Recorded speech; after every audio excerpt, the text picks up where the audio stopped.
everyone, welcome back. I'm Michael Sandler, your host on Inspire Nation.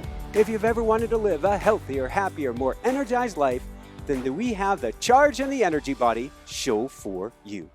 Today I'll be speaking with Dr. Anodea Judith, a groundbreaking writer and spiritual teacher, one of the preeminent experts on chakras and energy work, and the author of another brilliant must-read of a book that after a nearly 1,000 books on the show really blew me away and will become a go-to guide, Charge and the Energy Body.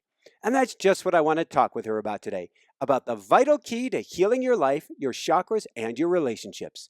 That, plus we'll talk about prana, chi, libido, orgone energy, aura, the force, night-thrashing car accidents and punctured lungs, and what in the world 5-year-old birthday cakes and sugar, has to do with anything.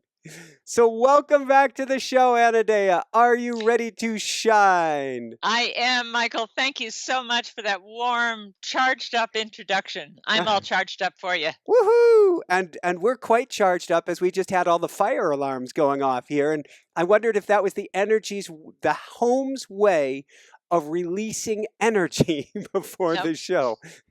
Could be. Certainly fire is a lot of energy, and I'm sure if the alarm went off, you felt the charge rise in your own body. Oh, we did, as we had a brush fire beneath the house yesterday and were asked to evacuate. And last summer, there was I don't know how many thousand, 50, 60,000 plus acre wildfire across the street from our house. So we were appropriately charged, you could say. I'll bet you were. That's right. So let's go from there, and we're going to dive right into things today. But how did you get interested specifically in energy and the body? Well, I've been teaching and writing about the chakras for 40 years, and I teach all over the world. And the questions that I get from my students, the answer always seems to be about understanding their charge or their life force. Yeah. Like, why do I get these headaches? Why do I get heart palpitations? Why does my stomach, ball up in a knot? Why can't I sleep at night? Why am I so tired? Why am I depressed? These things all come down to understanding your life force and its balance. So, why do we get headaches? We have too much charge up in the head. It's not coming down into the body. Why can't we sleep at night? We have too much charge. Why are we tired? We don't have enough charge. And that's just the simple way to look at it. But I realized that the core of the healing process is the management and the movement of charge or life force. Thank you so much. What does charge stand for to you? To me, it stands for consciousness having a really genuine experience, CHARGE, consciousness having a really genuine experience. And that's because when I'm working with someone and they have a charge going, they know they're feeling something. When you are in the depth of your sorrow and you're crying, or you're really angry, or you're scared, or you're upset about something, or you're excited about something, you're joyful, you're feeling something. And so consciousness, what we want is to have genuine experiences. It's not just a thought, it's an embodied experience. And what is it? Can you take us through real briefly, actually, how we could experience this charge with our hands? Sure. This very simple exercise. I love it because it's so quick and easy. To put your hands out in front of you, elbows straight. I like to do one hand and one hand up and one hand down, just to work with polarity. And then open and close your fingers rapidly. And that's all the way open, all the way closed. I see some people making little movements, but all the way open, all the way closed rapidly. Then turn them around the other way until your hands get tired, all the way open, all the way closed. Then take them apart about 3 feet and slowly bring them toward each other. And it's different for different people, but usually at about 6 to 8 inches, you can feel a little bit of tingling in your palms. You can feel as if you had a ball of energy, a spongy ball of energy between your hands. And that's a very simple way of just opening this up. And usually people can feel it. In fact, I have a story that I did this in a lecture one night.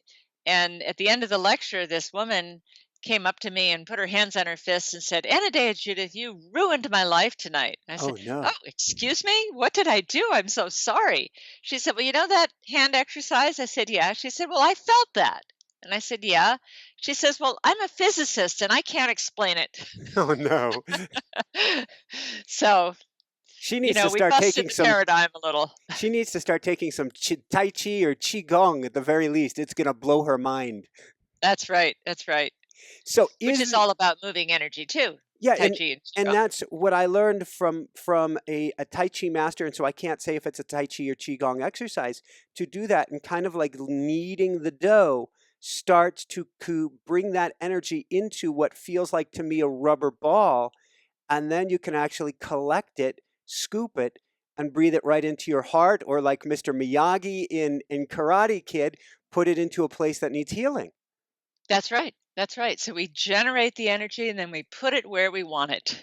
Beautiful. So, is charge positive or negative?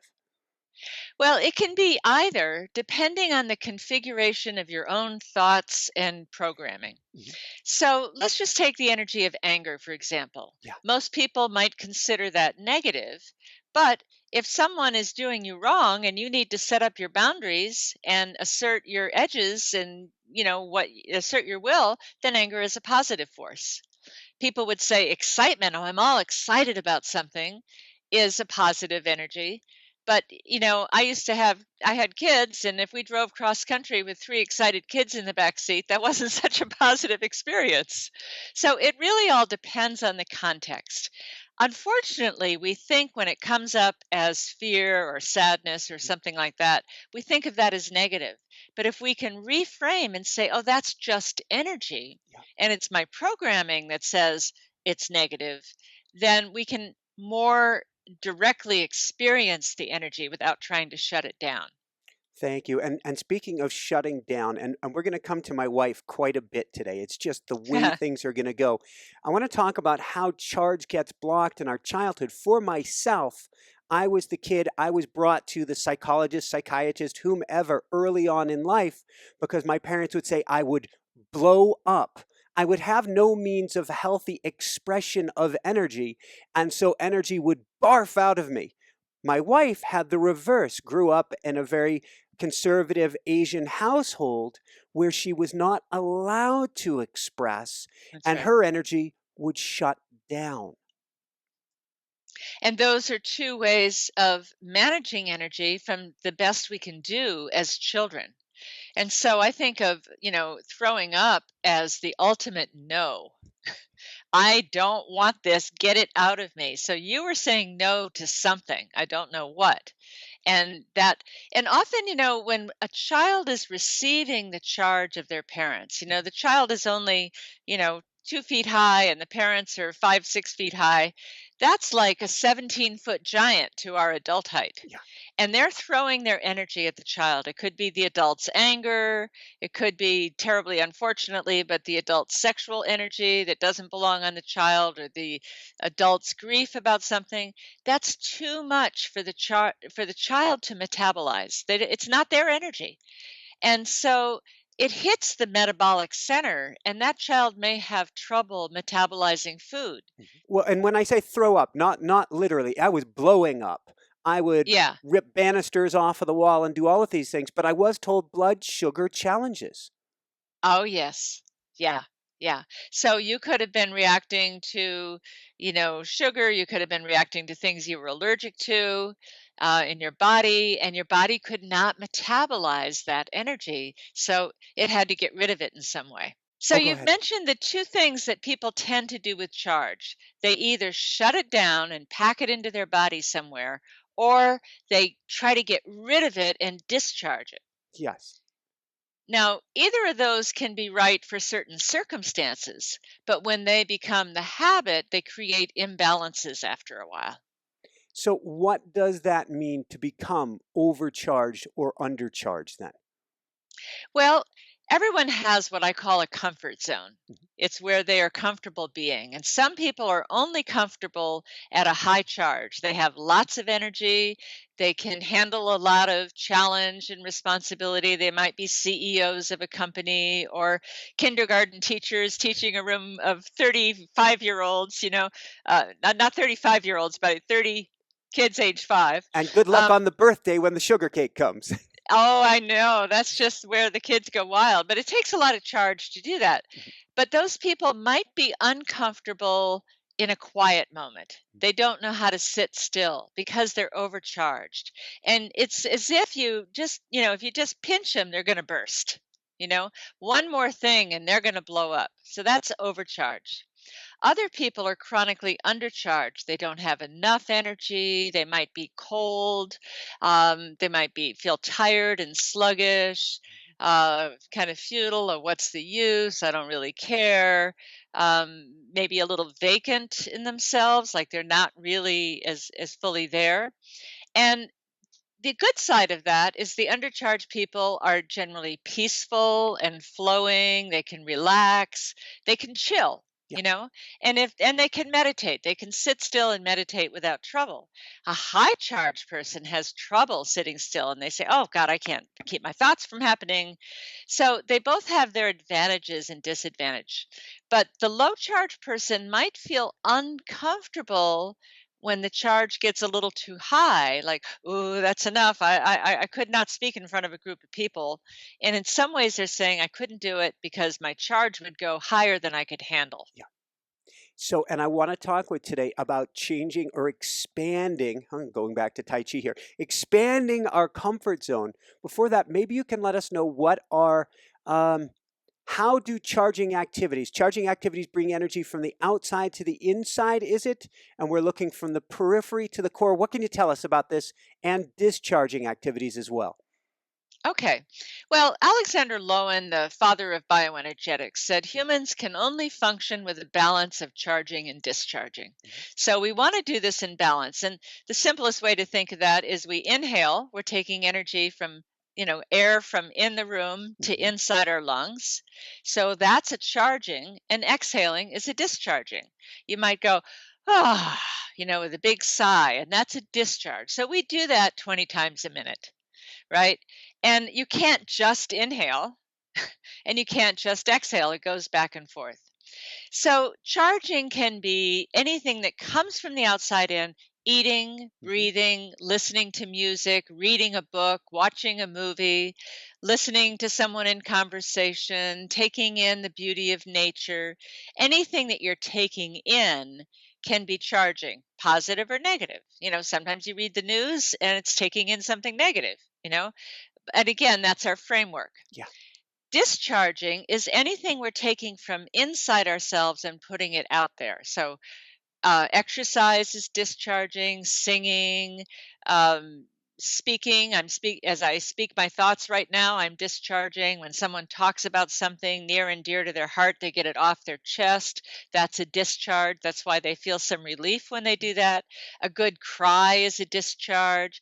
Yelling at someone is a discharge. I'm not saying it's good or bad, but it is. Yeah. When someone is hitting, that's a discharge. Um, Working is a discharge in general. So writing, anything that you're doing and taking from inside out is a discharge. It's fascinating because it makes you wonder, well, if I'm doing this, am I giving away too much of my energy? But some of these things, like exercise, can go both ways, can't they? I know if I'm exhausted after an interview, I'm actually going to throw myself out for a run, preferably in nature, and I'm going to come back recharged. Yeah. Yeah, a few things can do either one, and some of that depends on the state you're in when you do it. So, meditation, for example, if I'm overcharged and I can manage to meditate, I will become calmer. Yeah. If I'm tired and I manage to meditate, I will have more energy at the end of meditation. Same way with going into yoga. Some of that depends on the type of yoga, some of that is the state you're in. Walking in nature, a conversation can bring you up or can Mhm. bring you down. So some of it just depends on the state. And You could go out and exercise and have more energy as a result. That's why we like to exercise in the morning. But here's the thing, you can't do that all day long without eventually getting tired. You That's true. can't run indefinitely. You will run out of energy after a while. Which gets us to the whole question of awareness. And we're kind of getting ahead of ourselves, but awareness has to be 50% of everything. If we realize, is this energy going out? Is this energy coming in? What do I feel and what do I need right now? Right. And, when do I feel most balanced is the question. Beautiful. So, I just did a workout. Now I feel balanced in myself. Great. That works. I just did some journal writing. Now I feel more balanced. Or, I'm feeling a little depleted. Maybe I need to take a night off and go to the movies and just sit in a seat and take in. Or maybe I need to spend an evening reading a book, getting some input. What helps us to feel more balanced? And being balanced is the key. Of course, that's not a static thing, it's Mhm. always adjusting, like our breath in and out. Thank you. I want to talk real briefly. You have chapter 4, Riding the Wave. Maybe you can tell us about an experiment at Esalen. And yesterday I had an unexpected experiment where I'm skating along the bike path and I'm in a very, very peaceful state. A cyclist behind me yells, "Coming on your left." I move over. "Coming on your left." I move over. "Coming on your left." At which point I'm like, I am on the left. And suddenly I Hmm. found ourselves entrained to a state of fight or flight and energy coming out of me that was not planned for. Right. Well, that person was actually throwing energy at you. So you were in a peaceful state, connecting with nature, riding your bike, and each time that person yelled, they're actually discharging onto you, and you're taking that in. And so when we experience that, how do we recognize this is not mine, for instance? Ah, that's a very tricky thing. And the answer that I give is the more you are filled with your own energy, Mhm. the more you're filled with Michael Sandler, the more I'm filled with Anodea Judith, that and the more I know my own energy signature, if you will, just like everybody has their own signature and their own voice, the more I can recognize, oh, that's not mine. But when children are kind of knocked out of themselves and they take other people's energy in so much that that's what is normal, they can't tell the difference between me and not me. And so the more you start to run energy through your system, and I like running it from the top down, Mhm. the more you clear it out. It's like running water through a pipe. It starts to clear things out. You feel more yourself, you feel more grounded. Then you can recognize something that's not yours. Thank you. What does it mean to run energy and run it from the top down? Well, I like to do a chakra meditation where I sit and just open the inner tube of my being, so to speak, the inner column of energy. It's like a imaginary cylinder. And I just open my crown to be wide like a funnel. Yep. And I just imagine grace pouring in and down. And it's like standing in a shower. When you take a shower in the morning, you just let the water pour over you. You don't Yeah. try to stop the water. You don't try to get the water to come out faster. You just stand there and it pours over you and you get clean. And so, in the same way, but I let it pour down the inside of me Yeah. and I let go of everything and let it just fall to the ground. So it's my Beautiful. inner shower. I like it. And is that something you do like as a regular like morning routine or how often do you do that? It's my morning meditation. How long do you do it for? Oh, it depends on the day. It can be anywhere from 5 minutes to 1 hour. On a good day, I might get a whole hour's meditation, but that doesn't happen very often. But it's usually 20 to 30. Beautiful, beautiful. Can you tell us, going from there, what are the 4 stages of charging and discharging? Okay, so not only do we need a balance of how much charge, we need to look at when do we charge and when do we discharge and how. So, charging begins with some kind of stimulus coming in. So, for you riding on the bike, Mhm. somebody started yelling at you, I'm on the left. And that was a stimulus. It might be someone criticizing. It might be a sexual charge arises because somebody sees a picture of a naked female.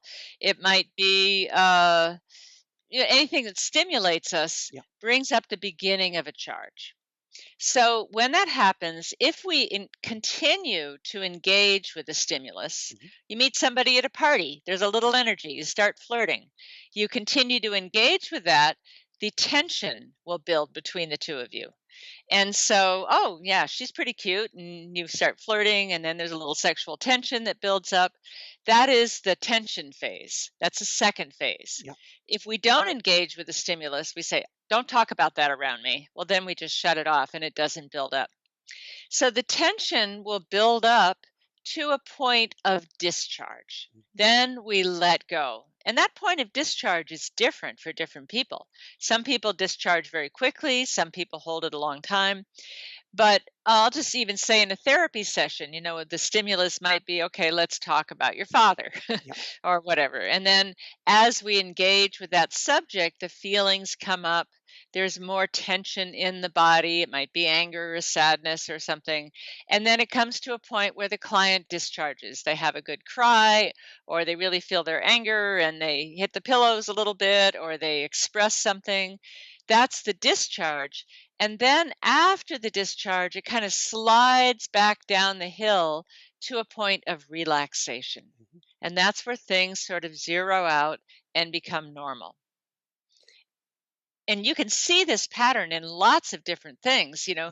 it's people having a fight with each other, you bring that up again and no, yes, no, yes. And then finally, well, why didn't you say so? And then it kind of goes down the other side and then they're all chummy and they forgive and make up. So a lot of things have that pattern. Thank you. So from there, let's talk about these four different stages, and maybe you can tell us what is blocking, and then blocking at stimulus, blocking at tension, and so forth. Sure.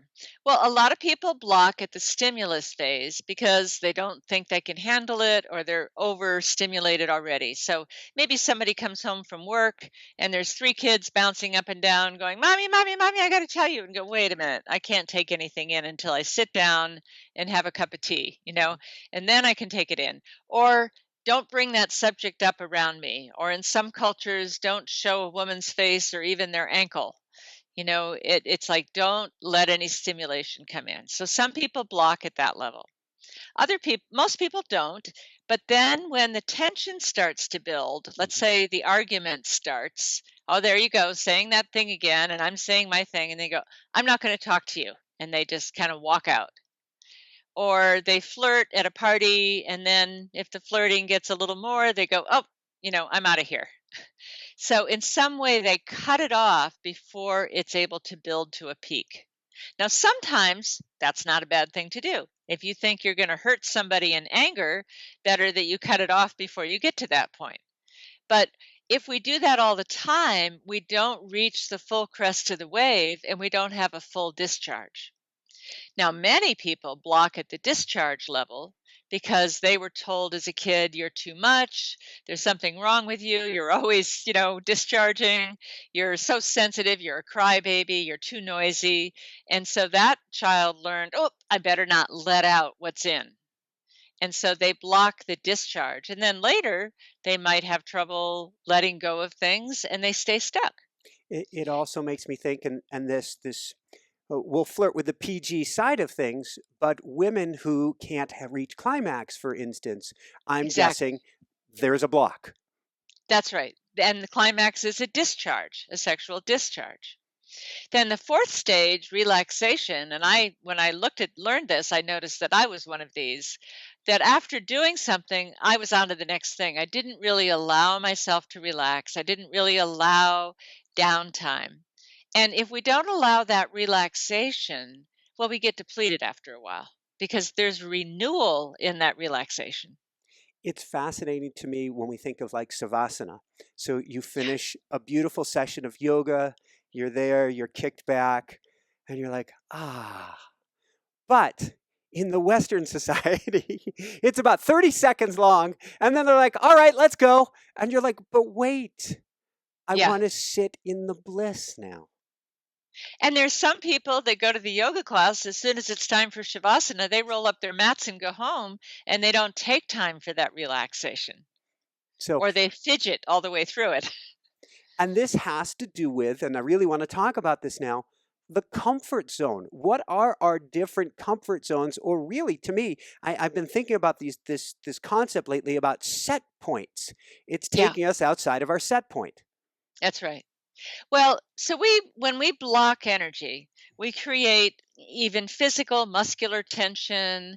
We create, dams in our body that block the flow of energy. So then when you get your energy stimulated and there's more there than there was through, let's say, a breathing exercise Yeah. or standing in front of a group of people to give a big lecture, and all of a sudden your energy goes up, or having the fire alarm go off.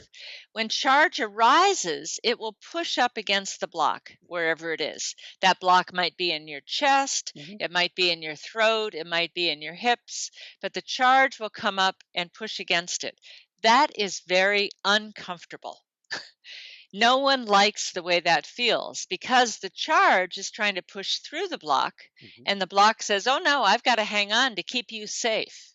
Because we put that block once upon a time that we imagine kept us safe in a situation. I'm almost feeling And like I could interject the word ego there to keep us safe. it could be ego, but it could be just physical safety or emotional safety for a child. I'm not safe if I share my thoughts. Yeah. I'm not safe if I take action. I'm not safe if I open my heart. I might get hurt. So it can be ego safety. It could be physical, emotional, even mental. They're going to make fun of me if I say what I think. But the block wants to stay put, and in some ways the ego wants to move it. Like a client will come to me and say, "Well, I'm here to move my blocks. Why am I afraid to do so?" Yeah. So that's very uncomfortable. And I say that if you make someone jump over their comfort zone, what happens? They get more uncomfortable. And so instead, I teach people to expand their comfort zone, because then they're getting more room for themselves and they're still comfortable. And you just spoke of yoga. So the example I use, if someone's a beginning yoga student Mhm. and they can only, go this far when they're trying to get their head to their knee, the teacher doesn't help them by pushing their head all the way to the knee in the first class. That would be really uncomfortable. Yes. But if they go to the edge of their comfort zone and they just breathe, ah, they're going to move a half inch farther that day. But if they do that every day over time, maybe months or years, they can bring their nose all the way down to their knee and they're still comfortable. So when we expand our comfort zone, we create more room for ourselves to be all different ways.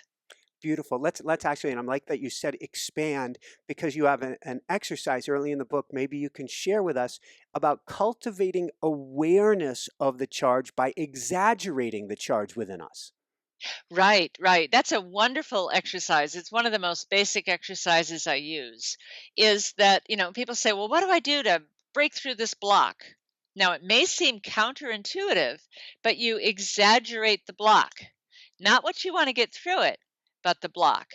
So let's say a block comes up and I notice somebody's holding their breath. Yeah. Very common. Holding their breath and their voice gets really little like this. So obviously, I can see all the muscles tightening around the neck and shoulders. And so instead of saying, "Now get that out," I'll say, "Can you make that block a little bigger?"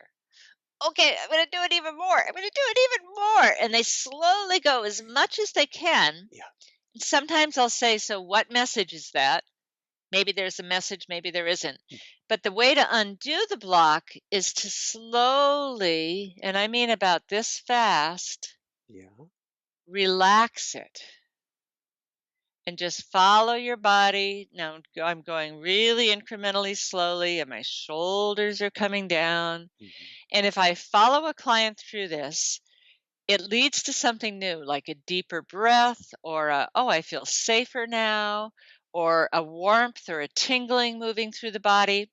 So it's exaggerating the block and then discharging the energy of the block. I like it, the tension and release of yoga again, but additionally, by doing it so slowly, you're not tripwiring the nervous system and putting them into an amygdala fight or flight response. You got it. Exactly. If you go too fast, the nervous system can't accommodate and it'll snap right back to holding it's just like, not so fast. It'll snap back to holding the block. But if you do it really incrementally slowly, the nervous system can work with it. And after all, that block built up slowly Yeah. over a number of years. It didn't happen all at once from one instance usually. Let's talk from here. Let's talk about binding charges. And I'm going back to myself as a kid. Charge arises, you say, for the purpose of action. The trouble is, action is not always possible, which is why I would flip out. What does it mean to bind our charge?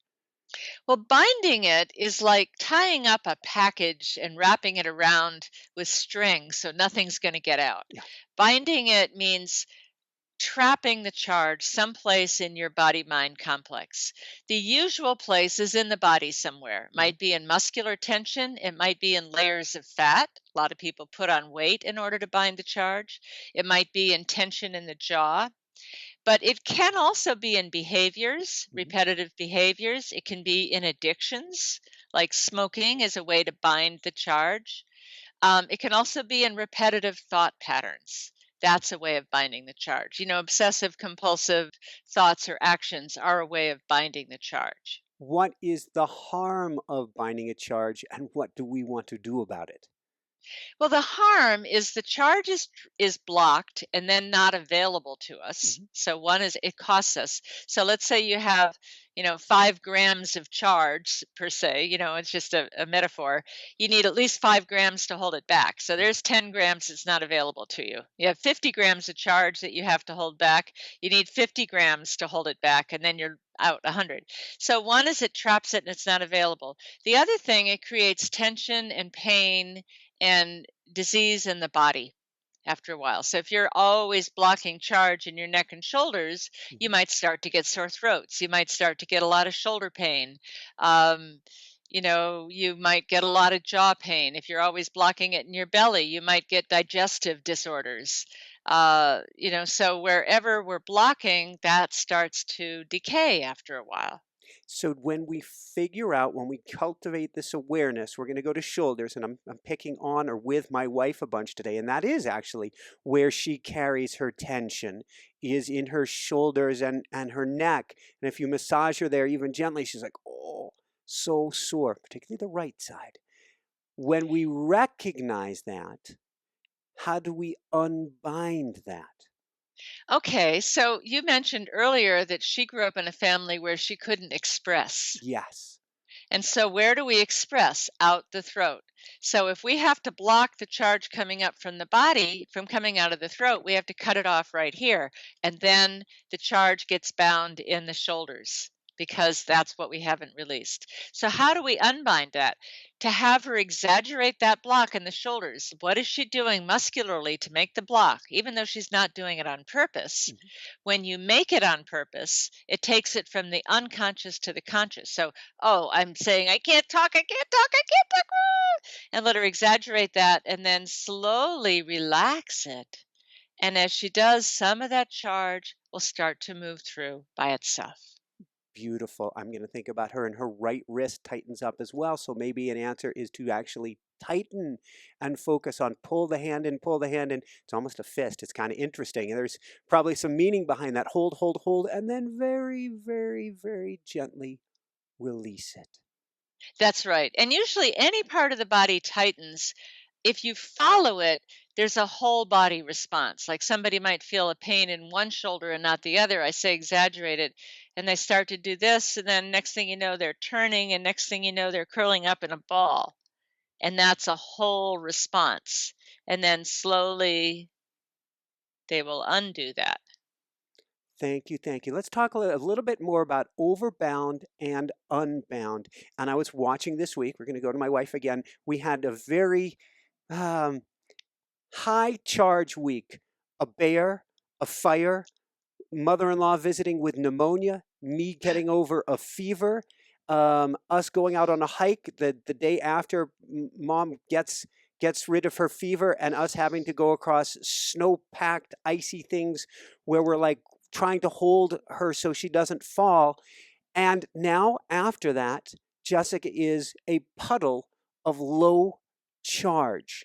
Yeah. What happened and what do we do when life ebbs and flows and our energies? Take it from there, please. Yeah, well, it sure sounded like you had a high charge, stressful week and Hmm. a lot of things that were requiring your charge. And we have to build up a matching charge to deal with it. Yes. When we don't have that, we feel overwhelmed. Like I'm overwhelmed, too much is coming at me. I don't have enough energy in here to meet the demands. But what we do is maybe falsely boost our charge, have a little extra coffee or, whatever in order to meet the demands we put out and then we're exhausted. It takes a while to recharge the batteries. And the body is a battery for charge. So big bodies can store more charge than little bodies. That's not good or bad because little bodies get charged up more quickly and they charge and discharge more quickly. So they're lighter and freer, but they can't hold as much. Have you ever thought about this in terms of Vata Pitta Kapha? Oh, yeah, you could say that the kapha can hold more charge. For people who know what that is, that's your more earthy, maybe heavy, Mhm. solid type of person. Your vata is more your mental type of person, and your pitta is more your energized person. But yeah, so, a lot of people will make the kind of body they need to handle the charge they had to handle in their family.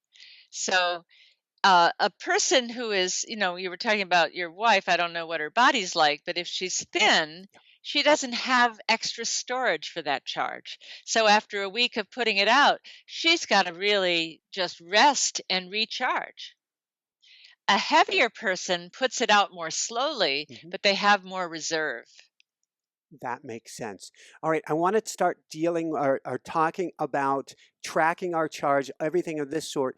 Is now a good time, or should I wait just a little bit later to ask about her when it comes to charge and miscarriages as well, of being afraid that there isn't enough charge to go around? Yeah. So, you mentioned before the call that, miscarriages usually take place not always, but in the first trimester. The first trimester, when a woman is pregnant, is usually a time when she's slowing down and restoring energy to go into making the baby. I remember my mother said to me when I was pregnant, she said, "Oh yeah, that first trimester is like when an airplane lands and they throw the brakes on and you go, whoa." So it's very much like that, which is a kind of low energy state. Mhm. Now, it may be that something in her psyche, energy body, even in the child, the energy of the coming being says, "Oh, there's not enough energy here for me." It might be scary for her to go to a low charge state. That might be out of her comfort zone to go to a low charge state. For many people, it is. Um, so to really just embrace what is the energy going on in her body. Maybe do some breathing exercises to keep her charge up a little bit. Very good. And since we're talking about embracing, let's talk about tracking our charge, pausing, befriending, noticing, exaggerating, harvesting. Yeah, yeah. So, what I teach people to do when they're in a situation in which they're triggered, and when you're triggered, that means your charge is running, to stop uh, thinking about the situation for a minute. Take Mhm. even a timeout and say, "Oh, I just got triggered. I'm going to go inside and track my charge." Tracking first means becoming aware of it. So, where is it in my body? Oh, it's in my belly. It's trying to get up to my heart, or it's in my heart trying to get through my throat, or it's in my shoulders, or, my legs, whatever, to find where it is and what it's doing. Charge is always moving from one place to another. So, where is it trying to go? What is it trying to activate? And what does that part of the body do? If it's activating your legs, that part runs. Mhm. So maybe you run in place. I don't know if you can hear this, but you just You're run in running in place with your place. feet to discharge. Yeah. If it's going into the throat, there's probably something you want to say. You know, if it's going into the third chakra, solar plexus, probably something you want to do. Tracking that and then, you know, just noticing what you're doing to block it. Now, we already talked about exaggerating the block. So it's like, oh, it's up in my throat, but at the same time it's coming up and trying to get out of my throat, Mhm. I'm clenching my jaw and tightening my shoulders. So that's the block. Okay, now we know. Now we're meeting charge and block. We're right there. Can I exaggerate the block? And then can I release it? And then when the charge can move more gently and more freely, that is what I call harvesting the charge. Harvesting means you get to keep it and use it. It's not locked up in the body like a frozen bank account where you can't withdraw your money. It's not spent foolishly. It's not discharged on somebody else. You get to harvest it into your tissues, into your awareness, into your emotional body. And then we see more, we feel more alive, and we have more energy because we get to keep that charge, but it's no longer a threat. It's no longer blocked. It's free flowing. Thank you. What are signs of being undercharged and how do we bring that back up? So, undercharged is you're lethargic, you're cold, you don't have any energy, you don't feel like doing anything, you can't think straight. And bringing it back up, rest is one thing. Mhm. Sometimes we're just undercharged because we've been working too hard and we haven't gotten enough sleep. So, rest is one thing. Healthy food. You might be eating foods that give you a quick discharge but don't really nourish you, like carbs and sugars, are like, starting a fire with paper but not throwing any logs on. Yeah. So it flares up and then it burns out quickly. So it might be nutrition. It might be you just need some input from, like I say, a good book or a movie or something. And you can also do breathing exercises that accentuate the inhalation. So, and that will get you charged up very quickly. Very cool. It brings up a concern that popped into my head multiple times through this reading, which is what do you do? And there's no blanket answer. But like that breathing exercise, if somebody has we're going to use labels, and labels are really dangerous, but a bipolar like condition. Yeah, so bipolar, of course, there's chemistry in the brain that they say, goes with that disorder. But on a charge level, you could look at it as someone that is trying to manage their charge, and it has a swing to too much, and then it swings to too little. And what happens when someone's in the manic phase of a bipolar disorder is they are really discharging. They often don't eat or sleep much, so they're not taking much in, and they are discharging, discharging, discharging, and then, oh, they go off the edge and they're depleted. And they go into the depression. And in the depression, they're too tired to take anything in. They're too tired to do what they need to do that's good for them. So I think we need to know when, if you can monitor when someone is starting to go into the manic phase, to take them on a conscious discharge, but just a little bit at a time, you know? So I have clients push into my hands and make a sound. If you're by yourself, you can push into the jamb of a doorway and make a sound, and then stop.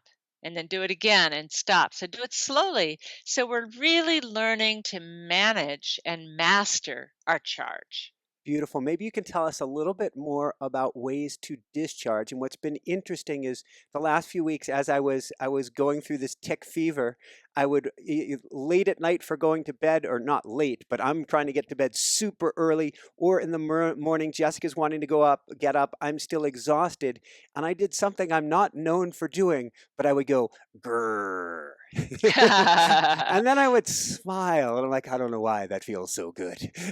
Yeah, yeah. Well, that's a slow, gentle discharge. Grr, So I think that that's a great way, and it's a self-expression.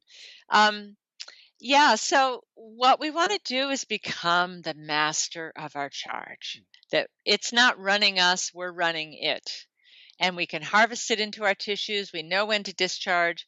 We know when to charge. Oh, you were asking what are some discharging activities? Yes, as we're Yeah. becoming the master of our charge. Yeah. Well, know that we don't always want to discharge. Ultimately, we want to learn to keep it and harvest it. Mhm. But if you're really uncomfortable, Discharging will take you into your comfort zone again, where you have more room to maneuver. So, discharging is anything that comes from the inside out. You can make noise, you can run, you can exercise, you can lengthen your exhalations, with a sigh. You can grr. You can write in your journal. You can make something out of clay, make some art. You can cook, that's one thing I like to do. Clean house, anything that's an activity will sort of help you discharge a little bit.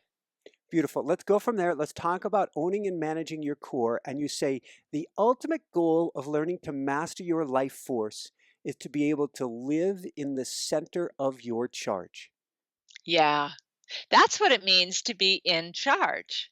And it doesn't mean I'm in charge of you. Mhm. That's your job. It means I'm in charge of me. I'm in my charge.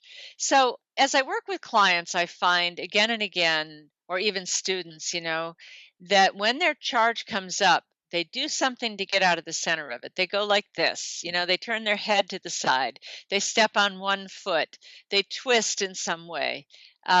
It's like they can't whew, stay centered in it. But if I can teach them to stay in the center of the chart, whoa, it comes all the way through. It connects through each and every chakra in one channel of wholeness, and that's a very powerful place to be. And so that comes back to the exercises that we were looking at and becoming aware and not dodging or deflecting, but being able to stay centered, which is talking about raising our comfort zone to be there for longer. That's right. And as you move aside the blocks, you can tolerate the charge better and you can keep it more easily and stay in the center of it more easily. Excellent, excellent. Let's talk a little bit about self-regulation, some of the energy psychology healing modalities. One of my favorites, EFT. How are these different techniques helping us? Okay, so EFT, energy field therapy, um, is a method of tapping on various acupressure points and is very useful for quickly modulating your charge. So if somebody's really upset and they think they're going to lose it and they don't want to, I'm going to just dump on you and I don't really want to do that, or I'm about to go on stage and I feel like I'm so nervous I can't handle it, then tapping on certain points and usually coupling that with a statement like, even though I'm really nervous as hell, I totally love and accept myself. And you tap, and as you do, the charge level usually comes down. Mhm. And so it's a means of self-regulating the charge. At the same time, if somebody's charge is too low, Donna Eden has some tapping points, here and just under the collarbone and Yeah. the side and over the thymus, that will bring your energy up. So if I have to sit down and do an interview and my coffee hasn't hit yet or something, I can do that tapping and I'm a little more energized and present. What would be So what it would can be a Donna Eden kind of statement then? well, she doesn't actually do her four thumps with a statement, but you Okay. could say, "I am fully energized and ready for the interview," Woohoo! something like that. So you might use that on those days when you've had a week like you described last week, and then you still have to come up and do an interview, especially one on charge. So you're doing great, by the way. So it can be very quickly a way to manage and modulate the charge. Mhm. My only beef with it is some people keep their charge from ever going up over that peak. They don't ever let it build, and then they are making themselves in a small comfort zone. Is there such a thing as too big of a comfort zone of as you grow into it going, I can hold more and I can hold more and I can hold more? Well, I don't think there's such a thing as too big a comfort zone, but it's a good question because I think the only danger of that is when you can hold more than you do. And next thing you know, oh, I'm holding so much. And, we don't say, hey, wait a minute, I can't handle that. I'm going to say no to that. Gotcha. So that would get into, at that point, overwhelm. That's right. That's right. Yeah. What are the three pathways of charge? Freeze, fight or flight, and social connection. Ah, yes. This comes into the polyvagal theory of trauma, and I apply it to charge. This was Stephen Porges, and he noticed that there were three main ways that the body handles trauma or stress Mhm. or charge. And the first, most primitive way is just to shut down. Animals do it when they play dead. And that goes into kind of a tonic immobility or a freezing function. And we just check out. We're not there. So that's the most primitive part of the brain. The next part is your fight or flight. And other people get stuck in the fight or flight. You can tell they're just ready for a fight. They never relax. They're not shut down, but they're overamped. So that's the next level. And then the more recent in evolution, or the more, developed one, is to create a social connection. So that's when the child looks at mommy's face, am I safe? She goes, "Oh yeah, you're fine," or daddy, and through that, "Oh, someone's there with me, they're smiling at me, they're not going to hurt me. I can relax." So that's reaching for a kind of social connection. Thank And I find it interesting that in the world right now, we have so much of the fight or flight and so much of the shutdown, and even, the rise of hate and meanness, that we see in the internet. In many ways, through that connection, people are not making the face to face connection. They're not seeing each other. And I think lets people stay stuck in that fight or flight or the shutdown instead of the social connection, which is very visual. you.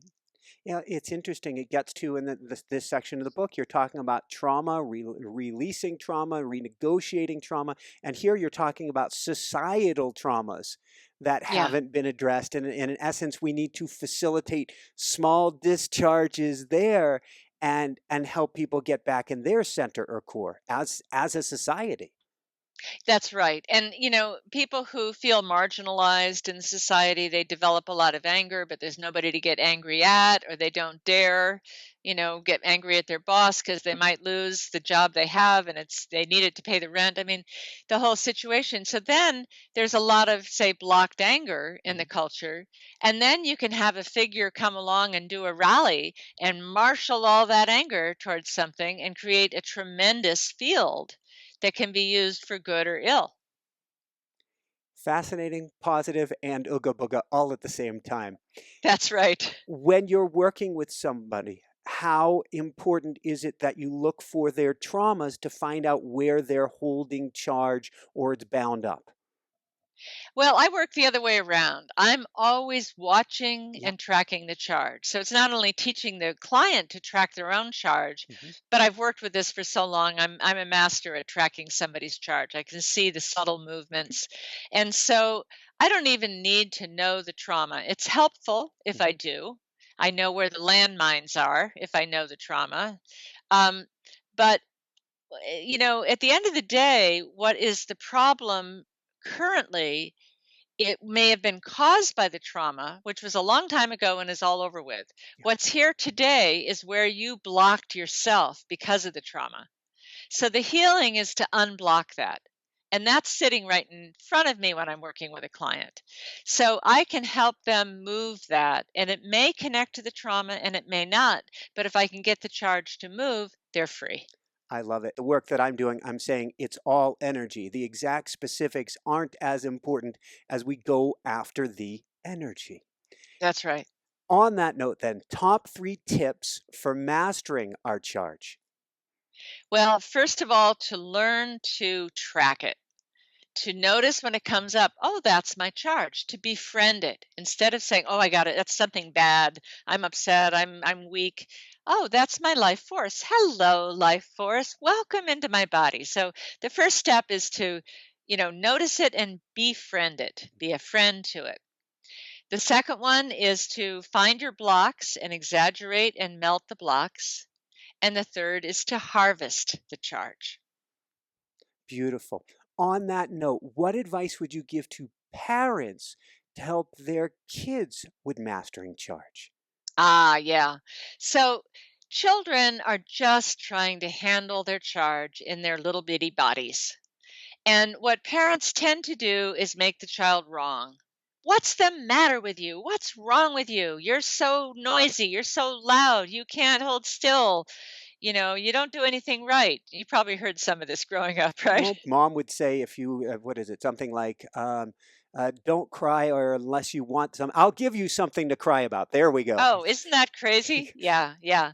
So that's the thing not to do. The thing to do Sorry, is to mom, I love you. understand that your child is just trying to handle the charge in their own body. So give them a healthy way to discharge. Get on the floor and wrestle with them.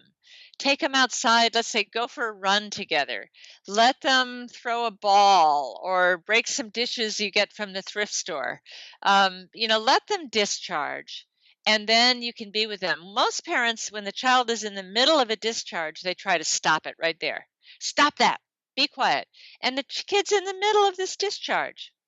So let the child finish discharging. When the charge level goes down, that's when the child will be open to hearing. That's when they are more regulated and they can be taught something. But until then, you just have to let them discharge. And that's even true of an adult. If somebody's yelling at you, you let them finish, and then you can get a word in edgewise. Is Yeah. th- is there a thank you? This is so important. It brings up. Is there a way we can tell within ourselves when our charge is out of balance?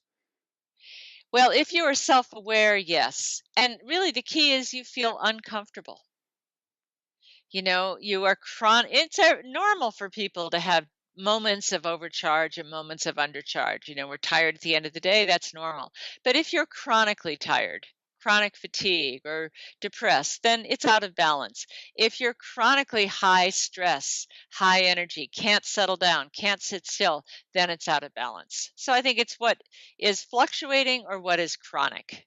Beautiful. Thank you. On that note, completely different topic. What brings you the greatest happiness, Anodea, or what I call the woohoo factor?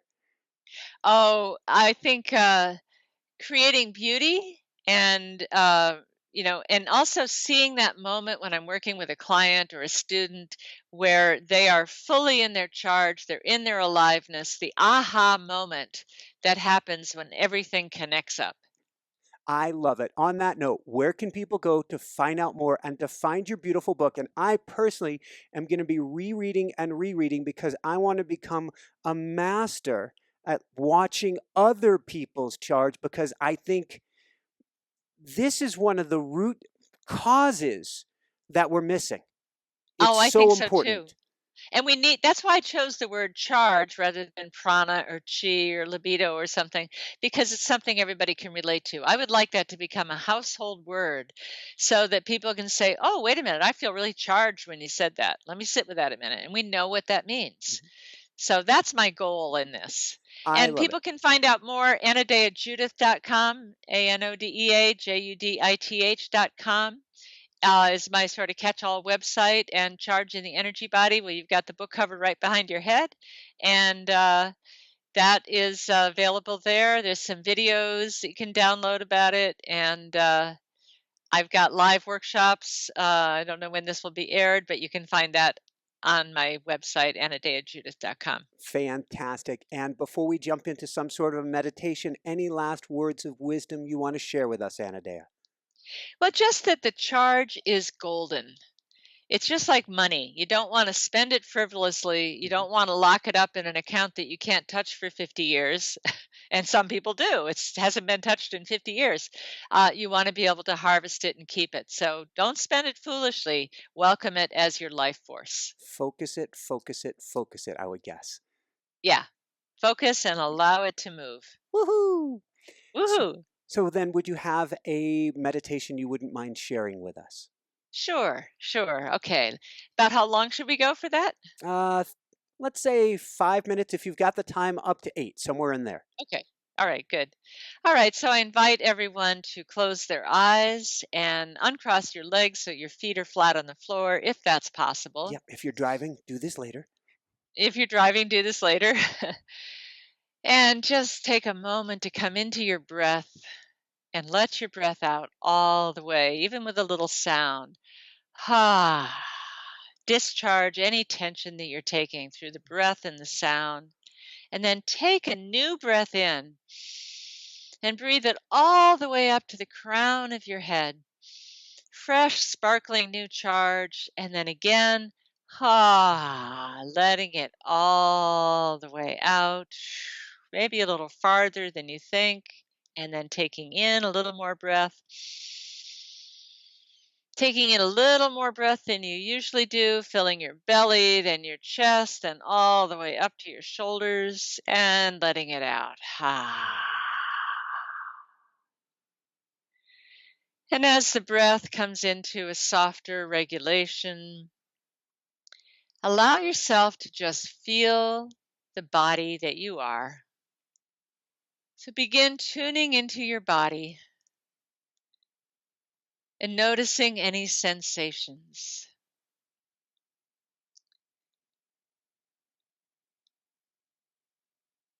Notice where the charge is in your body and perhaps where it is not.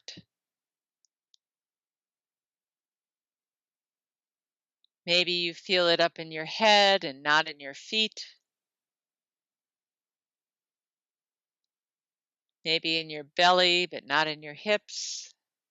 Just notice where the charge is and is not in your body.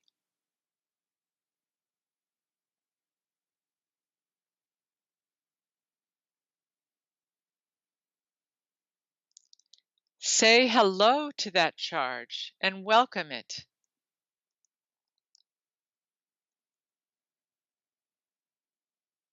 Befriend it.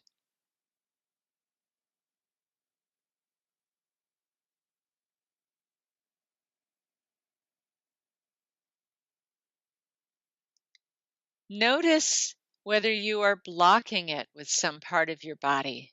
Is there a place that feels locked up or tense or achy?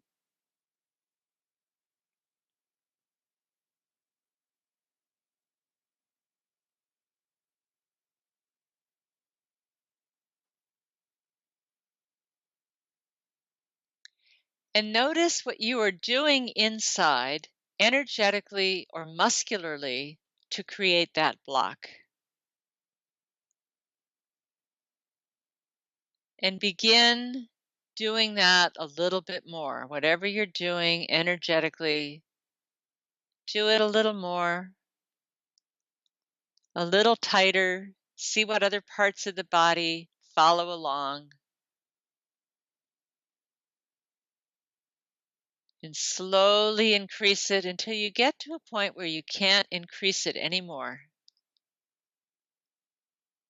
And then at that point, just as slowly decrease it. Begin to unwind that response, that tension, letting everything in the body that's connected with it undo that response slowly, and follow your body as you are undoing that tightness.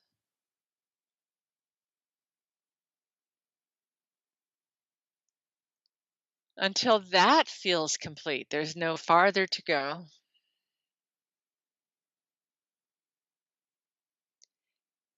And notice then if your charge feels more evenly distributed.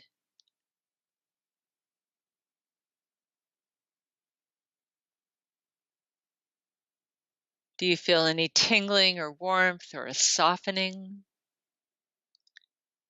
Maybe you have more room for yourself. Maybe there's a deeper breath that you can take.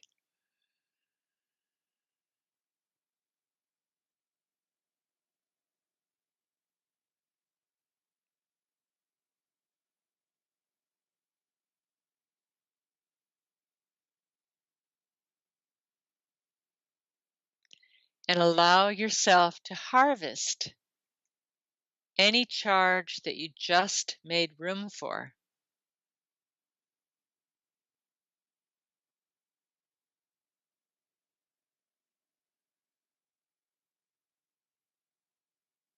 And welcome that into your body.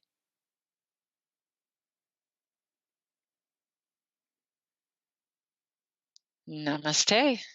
There you have it. Namaste. Woohoo! Harvesting the charge. I'm at a blissful charge level right now. Ah, wonderful.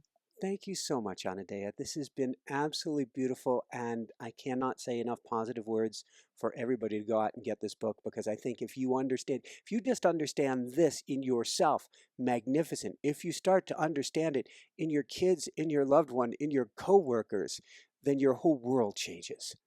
It includes a chapter of how to handle charge in relationship too. I love it.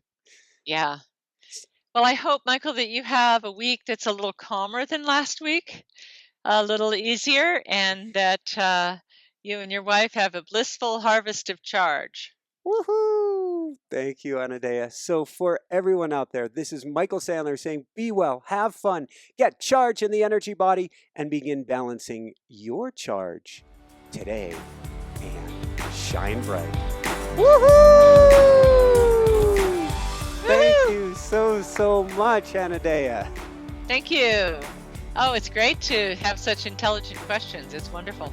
And I really mean just how important, powerful, and what you're doing. I've had a good 1,000 books on this show. This is really important material that has not been shared and needs to get out there to the world. Yeah, thank you. Thank you. Thanks so much for watching. If you enjoyed it, be sure to like below. Also, leave your comments. Have some real fun with it. Subscribe to our channel where you're going to get more great videos, more interviews coming up. And check out our website, inspirenationshow.com. That's where you'll find tips, blogs, information, videos you won't find anywhere else, and useful and helpful resources to really help you kickstart your life and to shine bright. Thanks so much again. Thank you for your support. Like, comment, subscribe. See the website. Thanks so much and have fun. Of course, shine bright. Woohoo!